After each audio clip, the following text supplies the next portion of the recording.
चांगलं आणि भरघोस उत्पादन घेता येतं हे पुण्याच्या शिरूर तालुक्यातील शेतकरी जयकुमार ज्ञानेश्वर मोटे यांनी दाखवून दिलंय। शेतामध्ये तब्बल 146 टन ऊसाचं उत्पादन त्यांनी घेतलेलं आहे।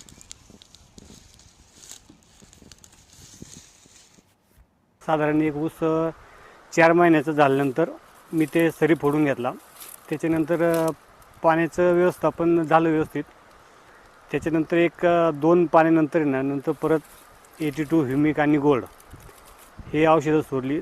तर साधारण माझा 17 महिन्याचा ऊस झाल्यानंतर 58 ते 60 कांड्यावरती ऊस होता। त्यांना ऊस लागवडीच्या नंतर सुरुवातीपासून प्रॉपर म्हणजे शेवटपर्यंत प्रॉपर नियोजन केलं आणि ज्या पद्धतीने ते सांगन म्हणजे कधी पाण्यातून खतं सोडायची, कधी काय कोणते प्रोडक्ट सोडायचे हे त्याप्रमाणे म्हणजे सांगत राहिलो, त्या पद्धतीने ते करत गेले। त्याच्यामुळं म्हणजे ज्या पद्धतीने त्यांनी केलं, ज्या पद्धतीने ते करत गेले त्याच्यामुळे त्यांना उत्पन्नात चांगला रिझल्ट बसला।